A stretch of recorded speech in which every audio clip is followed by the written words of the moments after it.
So என்னோட video பார்த்துட்டு போங்க, நீங்கள் லைக் பண்ணிடலாம் பரவாயில்ல, அட்லீஸ்ட் உங்களுக்கான ஷேர் கொடுங்க. ஷேர் கொடுத்து நீங்கள் எல்லாமே பார்த்துக்கோங்க, எனக்குன்றதுக்காக சொல்லலை.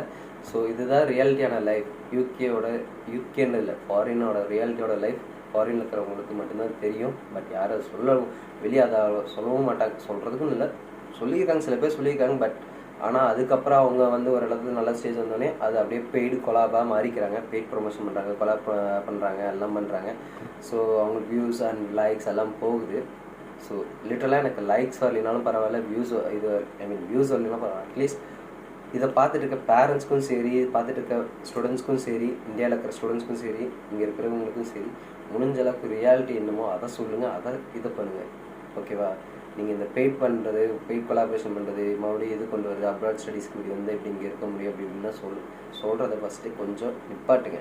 எவனாக இருந்தாலும் இதை சொல்லி ஒருத்தரை கொண்டு வந்து இங்கே வந்து அவன் கஷ்டத்தை பட்டு அவன் கடனையும் அடைக்க முடியாமல் திரும்பி சில பேர் ரிட்டனும் போயிருக்காங்க. போன வருஷம் யூகேயில் மட்டும் 2025 மட்டும் 74,000 பீப்புள், அதாவது இந்தியன்ஸ் மட்டுமே லிட்ரலாக மொத்தமாக வந்து 74,000 பீப்புள் மட்டுமே யூகே விட்டு போயிருக்காங்க 2025 மட்டும். அதில் பார்த்தீங்கன்னா 46 to 45,000 பீப்புள் இந்தியன் ஸ்டூடெண்ட்ஸ், அதுவும் விவசாயம் பார்த்தவங்க, ஃபார்மர் ஸ்டூடெண்ட்ஸாக இருக்கிறவங்க. லிட்ரலாக சொல்ல போனால் பேரண்ட்ஸ் வந்து நம்ம மாதிரி மிடில் கிளாஸ் வந்து இருக்கிறவங்க. ஸோ ஒர்க்கு ப்ராப்பராக கிடைக்காம வீசா ரெகுலேஷன் ஸ்ட்ரிக்ட் ரூல்ஸ் எல்லாம் மாறி போனதுலேருந்து ஸோ எல்லாமே கிடைக்காம, வீசா ஸ்பான்சர் கிடைக்காம எல்லாமே ரிட்டர்ன் போனவங்களும் இருக்கிறாங்க. ஸோ இங்கே வரதுக்கு முன்னாலே நீங்கள் பேங்க்கில் இந்தியாவில் லோன் எடுக்கிறதுக்கு ஒரு டைமுக்கு 100 டைம் யோசிச்சுக்கோங்க. ஓகேங்களா? நான் எடுத்த மிஸ்டேக், நான் பண்ண மிஸ்டேக், நான் யாருக்கும் நான் இது சொல்லலை. ஸோ அது depends upon you, depends upon உங்களுக்கு. நான் இப்போ நான் இது பண்ணிட்டுருக்கேன், நான் இப்போ தான் ஓடிட்டுருக்கேன், என் லைஃபுக்கு ஓடிட்டுருக்கேன். நான் வரும்போது 75 kgயில் இருந்தேன்.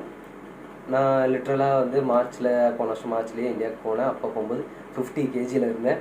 எங்கள் வீட்டில் என்னை அப்போ ஒரு செகண்ட் பார்த்தாங்க, சரி எலஸ்டா அப்படின்ற ஒரு கான்செப்ட் வந்தாங்க.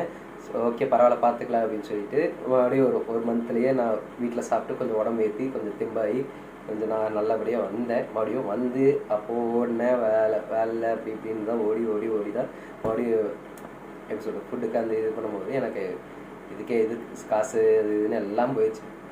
ஸோ லிட்ரலாக வந்து எனக்கு அமௌண்ட்டே பத்தலை, அமௌண்ட்டு பத்தலைன்னு சொல்கிறத விட இதாகிட்டுருக்கு. ஸோ லிட்ரலாக உங்களுக்கு சொல்ல வருது என்னென்னா, நீங்கள் ஓடுறதுக்கு பிரச்சனை கிடையாது, தெம்பு இருக்கிறவங்க ஓடலாம். நானும் இப்போ தெம்பு இருந்தால் அப்படி ஓடிட்டு தான் இருக்கேன். கிட்டத்தட்ட 50 வெயிட் லாஸ் பண்ணேன், மறுபடியும் கெயின் பண்ணேன், அப்படி தான் வந்தேன், இப்போ அப்படி தான் இருக்கிறேன்.